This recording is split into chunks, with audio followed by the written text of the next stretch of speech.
I find it insulting when I hear that protesters are arrested in Badagry. It does not make any sense. You are welcome to Point Blank Talk Show. My name is Manoah Kikekon. I'm the host of this show, and with me here is Dovoeke Daniel. Dovoeke Daniel is a historian, a international relations expert, and a political analyst. Today, we'll be discussing various points ranging from Badagry, issues in Badagry, issues in Nigeria, and the world at large. You're welcome. Today, part of the issues we'll be discussing is about, we have the Minister of Tourism, Lola Ade-John, in Badagry, where she promised Badagrians that this administration is going to do a lot in terms of reviving tourism in Badagry. And at the same time, the people of Badagry, they presented part of the challenges to the tourism industry in Badagry to the minister, and she promised that she's going to do something about it. What do you think about her visit? How do you think her visit can help improve the industry? Do you think there will be any impact at all? Or how well do you think the industry of Badagry, tourism in Badagry, need to be improved? Let us start by saying that with his visit to Badagry now, she has seen the current state of tourism development in Badagry, and she knows how best to tackle it, especially if we get it right. You know, the problem has always been that, if you imagine when even the minister came, she complained about so many other things too. She was not too satisfied with the current development at Badagry tourism sites. Yeah. It should improve. If you recall, during Badagry Diaspora Festival, you know, we were there as well, and we equally raised some concern, especially about the arrangement and some other things. You know, Badagry needs to improve.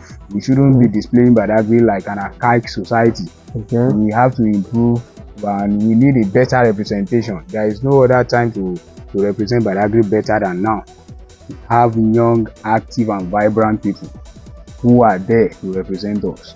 But the problem has always been that, you know, most often, while they claim to represent the people, they all equally at the same time try to fight for themselves. And that is not the best interest, it's not in the best interest of Badagry. They need to improve. We are not saying they are not doing anything, but let them stop the idea of anytime you are doing something to your people, you want them to believe you are spending your personal money, or you are trying to doing them a favor. You are doing them a favor. Politics is far from doing favor. There are millions of people who can as well go to that same office and represent the people better. But if you find yourself in politics, it's not because you are the best, but because you are privileged. And it is your duty. It is what you say you are going there to do. You have signed that you are going there to represent your people.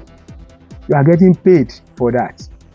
Then projects that ought to be done at home, people should stop sabotaging projects. There are a lot of projects in Badagry that are not even problem of federal government or state government. For the minister to have raised some concern, it is also an indictment upon those who are representing us.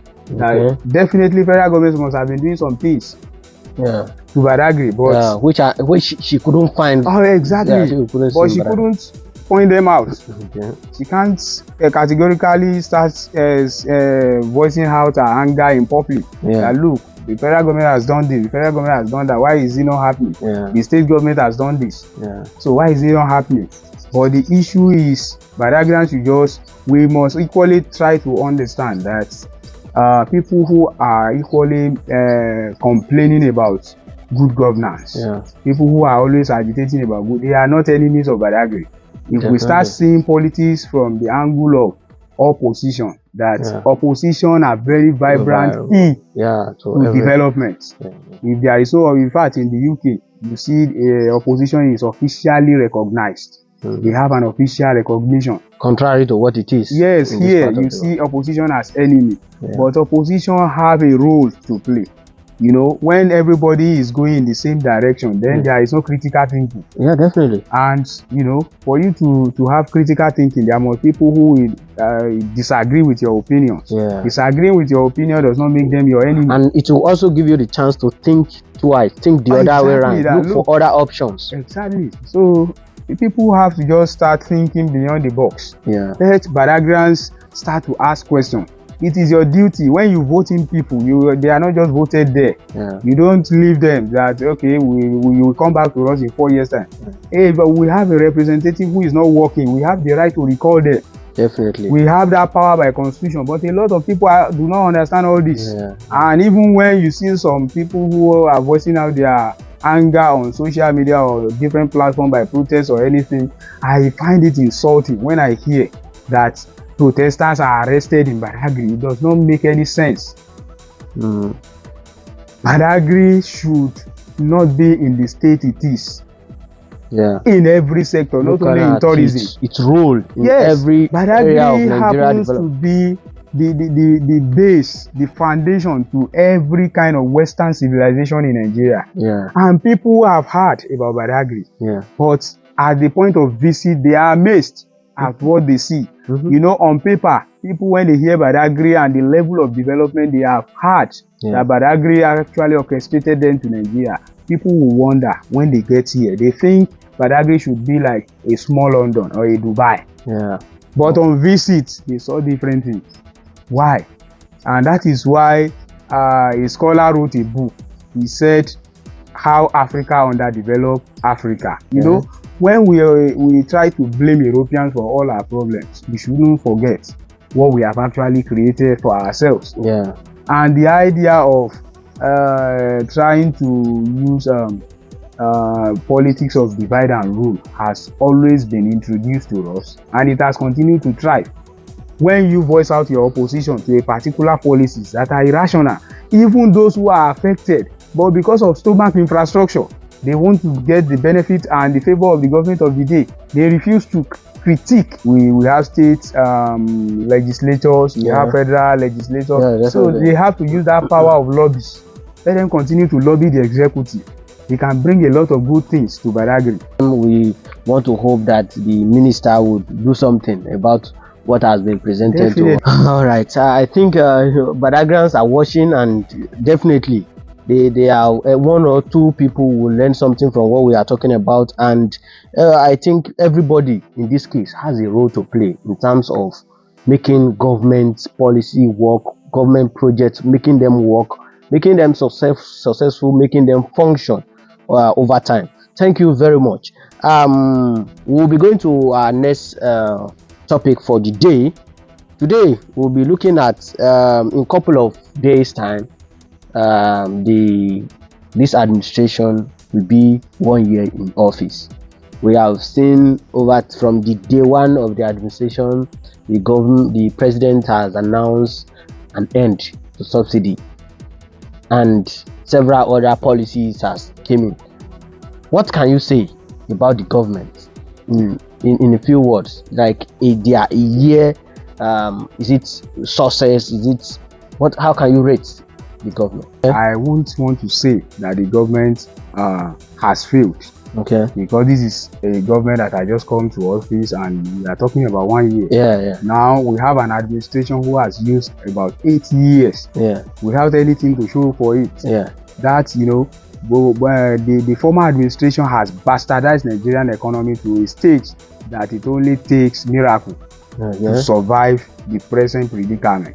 You know, no matter who has come to office, we will have faced challenges. No country will ever develop without some stages of economic hardship. You know, for Japan to become what it is today, Japan has to shut down its borders and take some drastic policies. You know, different countries of the world, they shut down their borders and take a lot of hard decisions. So, you know, which their people eventually pull through. Yes, their people will endure for the moment, but at the end of the tunnel, you see a glorious light coming out. But you know, one problem I've always had with Africa is that I don't know if we have to examine blood, African blood. Probably there would be some element of things we can call probably corruption gene. Okay. Let me use that word. Okay. Let me say that probably there is something called there's corruption. An element of corruption in that in gene. African blood. Because I wonder, when human being, you sat down, human being, just one person, you embezzle 80-something billion. What do you want to do with it? What do you need it for? And we are talking about a dying economy. It's not even an economy that is thriving. Yeah. It is an economy that is dying. That would have gone a long way. That 80-something billion is enough to solve the infrastructural problem of some states in Nigeria. Not to even talk about a poor state. We have a lot of states that their budgets are not even up to that for a year. And we are now talking about one person investing such funds in that same economy. I think Nigeria government needs to review some of the policies that are targeting political office holder. In China, corruption will attract death sentence. You know, there was a prime minister in Israel who was jailed for accepting a gold wristwatch. So when will Nigeria get to this level? How do we kill corruption? If a state does not kill corruption, corruption will kill you. Are you saying this administration is that could have been what the past administration did? We have had a minister. We had a minister in less than. It's appalling. Yeah. Okay. It's shameful that a minister of less than 6 months could have been accused in such a big scandal. Yeah. So it's annoying when you see things like that. How should a minister of less than 1 year have been engrossed herself in a corruption scandal just less than a year? Yeah. And we still have a lot of people among them who are still corrupt. And I'm not trying to say that we don't have good ones. You know, I've always been a fan of the Minister of Interior. The guy has been doing fantastically well. Yeah. And the guy has been, he's fine when it comes to immigration policies. The guy is doing very great. He has done extremely well, and we need more people of such. We need more. A lot of the president can never be everywhere at the same time. Definitely. You need a hardworking minister. Minister you can trust. They are those who will be in charge of most of your policies. It is their implementation that you can now come out to tell Nigeria that, look, you're 1 year in office. This is what we have achieved.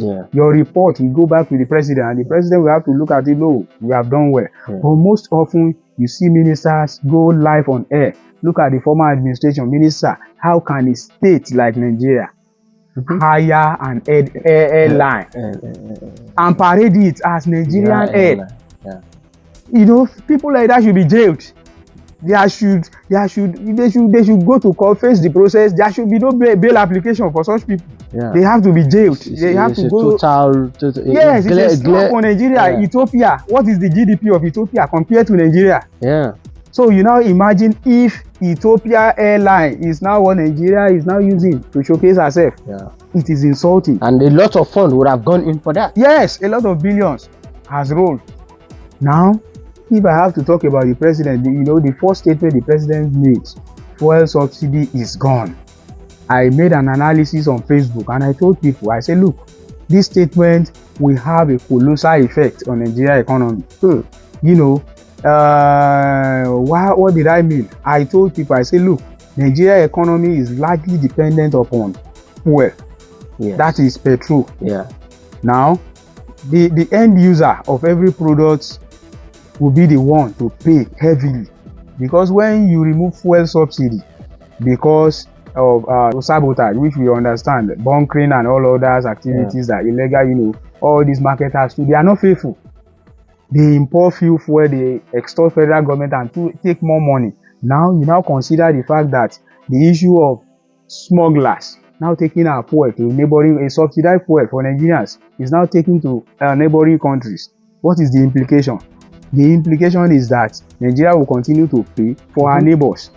But then, should we now say over 200 million Nigerians should now suffer the fate of her neighbors? No, it only shows that Nigeria needs to improve on our security architecture. Meanwhile, removing the subsidy does not stop the taking people smuggling the fuel outside the country. Now, smuggling has even increased. that even states, communities around the borders, like Badagry itself, Badagry is paying hardly.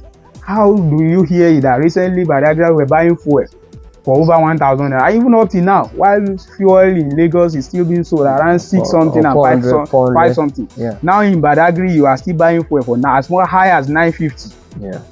What is the cause? Because these people know that they have a market that is readily available in bunkering. Yeah, and it's more that people, and it's lucrative to them. Yeah, they make more money from bunkering. Buy more expensive and more quantity. Exactly.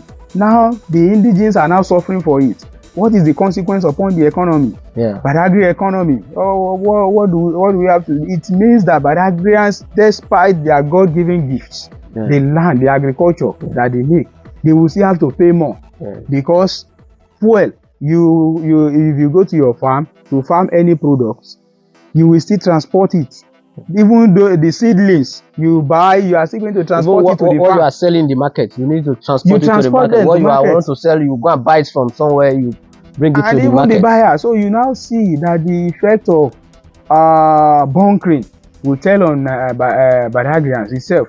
And that is that is what you will still at the end of the day have the same impact. It goes around Nigeria. So those around border community will now be the one to suffer more. Recently, I even discovered that goods are a bit expensive in Badagry compared to other part of Lagos. Exactly, that is what we have been saying.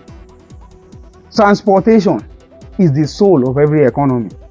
That is the word. Transportation is the soul of every economy. Yeah. There is no economy in the world that can survive without transportation. Wow. Nigeria, we don't have enough. That is why you see the recent policy that the president has introduced. That look, you have to start buying cars that have been converted into gas. You know, this means that just to reduce the number of people that reduce the number of people that are consuming petroleum products. You know, there is a word in economics. I'm not an economist anyway. Yeah. But there is a word in economics. They call it diversification. Yeah. So Nigeria needs to diversify from petroleum to gas. Yeah. But the problem in Nigeria has always been that when there is, and anyway, I think it's also a law of economics. Yeah. The higher the supply. The higher the demand, the higher the price. Exactly. Yeah. And it is always the same in Nigeria. When I know if people move in mass, especially cars to gas, the same problem they are experiencing in petrol now will equally go to gas. Gas prices will increase. And you keep on wondering, should Nigerians be punished this way? Sometimes I ask the question, it's like it is a crime to be a Nigerian. Wow. It's like your face is limited when you are in Nigeria. I don't think so. It's just that it seems we are so unfortunate to have good. You know what former administration did to Nigeria? It will take more than several decades to repair. Wow. It took a retrogressive step backward. And it is not in the favor of Nigerians, and it does not require a miracle. But look, I used to tell people that ever since independence, the best president we have ever had in Nigeria, and people are free to critique. You know, in academics, you are free to critique the decision, but you know, you are free. Opinion is free. Yeah, definitely. So I used to tell people that the former president, Olusegun Obasanjo, remains the best president Nigeria has ever had. Wow. Having evaluated his both foreign and domestic policy. This man, I respect him a lot. And he said something recently. He said when he was the president, he told Charles Soludo, the current governor of Anambra State, who was the CBN governor as then. He told him, look, when anytime people from IMF and World Bank, once they visit Nigeria, they give him, you know, economic advisory policies. You know, you have to act with guidelines. Definitely. You know what President Olusegun Obasanjo said? He said, look, Charles, anytime he has a paper, he give it to me. Go and review this paper. Then Governor Soludo will disagree with almost everything the IMF and World Bank would say. But Obasanjo in his wisdom said, he said, look, Professor Charles, you don't disagree with the World Bank. If you disagree with the World Bank, they will destroy your economy. And if you agree to the World Bank policies, you will destroy your own economy. Wow. So you have to be very intelligent. You know, President Tinubu needs to be more proactive. He needs to you know, just look for more hard decisions to make, especially when it comes to dealing with World Bank. World Bank are never interested in the welfare of Nigerians. They will not come and they cannot feel our pain better than we ourselves. Yeah. So trying to cry anytime that look, this policy is bad, this is bad, ooh, that is not in the best interest of Nigerians. We feel more pain. Nigerians are dying. So, well, from what is going on in the country, the hardship in the economy, what do you think the government can do differently to just make life better for the Nigerians? Yes, one of the things that can be done is that, against what the former administration did, you know, Buhari has an idea that even when Nigerians are complaining, when Nigerians say this minister is bad, this minister is not working, the former president will not listen to Nigerians. He will rather continue to listen to his ministers. That is why you can see incompetent ministers who served under him for 8 years, for 4 years, for 7 years, despite their deficiencies. And that is what took Nigeria to this current state. You know, the president needs to move beyond nepotism. He needs to move beyond favoritism. When you want to administer your people, see them as a single constituency, rather than seeing Igbo, seeing Yoruba, seeing Hausa, seeing different tribes in Nigeria. That will never help us. Just see humanity. So when you start to see that, any incompetent minister should be sacked immediately and face trial. You know, when they see that this president is not tolerating any excessive from anybody, you know, others will sit up. They will start to think, look, we just have to provide solution to the current situation of Nigeria. Any incompetent minister, if you don't have anything to offer, then you should go. You have no business being there. Look, politics is no longer the issue of when people think we just have to do big boys. Yeah. Some people are there in governance just because they want to form big boys in their society. Yeah. They have no solution. They have nothing to provide. There's no contribution. They have no contribution. So why should such people, because you have supported the president while he was in office? That is why I made a suggestion to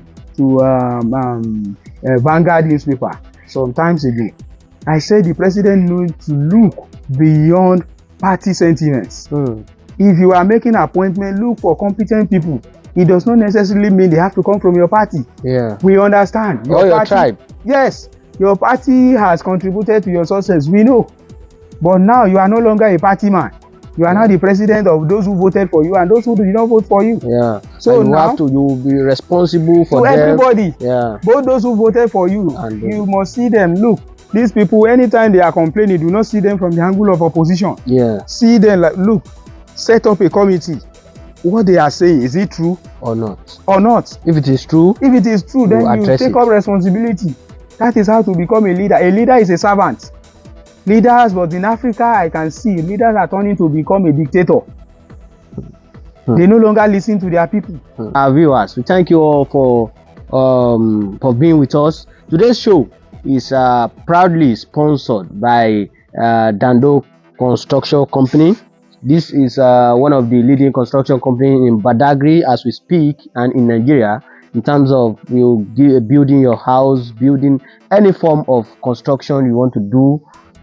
They are there for you. Last topic before we go today, we'll be looking at the current issue going in the Middle East, precisely the Israel Palestinian issue.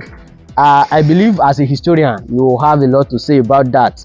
And briefly, can you tell us how in few minutes how the issue between this Israel and Palestinian issue started and the current state of the crisis?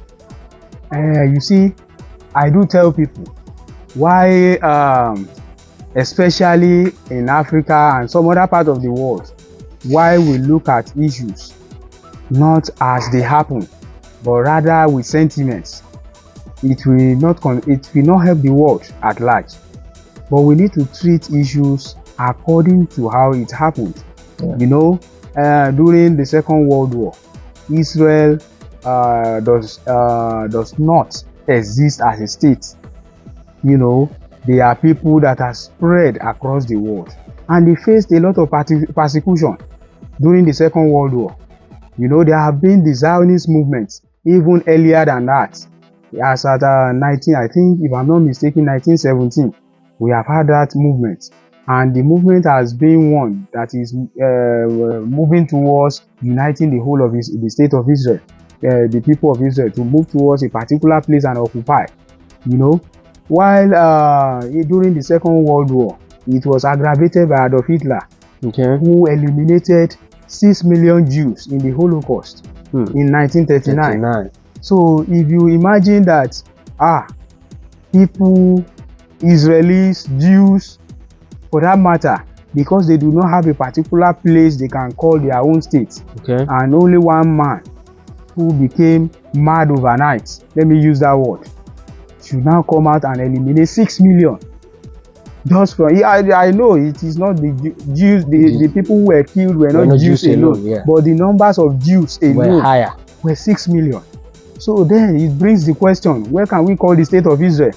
We just need a solution. And you know, the current major powers are them, happen to be Britain. And the issue now became somehow complex, that it becomes difficult for Britain to decide. Israel lay historical claim that their forefathers happens to come from Jerusalem, you know, and even Palestinians who were there, they happen to be the landowners. Let me use that word. Now it brings issues. Israel says they want to return to their own state. But the problem started in 1947. When they came, Palestinians refused to accept them. And it led to the First War. And during that war, in 1948, Israel won. You know, the war persisted. We have another one in 1956. We have another one, 1963 or 67. So we have continued to have Israeli-Palestinian crisis. And I do tell people, I doubt if this crisis can be eliminated. Let me use that word. Because, you know, Israeli-Palestinian crisis is more complex than anyone can think. It is not an issue where you take religious sentiments. Israelis, as Christians, will always pray. They come out, they pray for Israel, the state of Israel, the state of Israel. Israel is not even an embodiment of what you think. It's not a full Christian It's not a Christian state. Israel is not. We have Muslims in Israel, a lot of them. We have Christians. We have people who practice Judaism.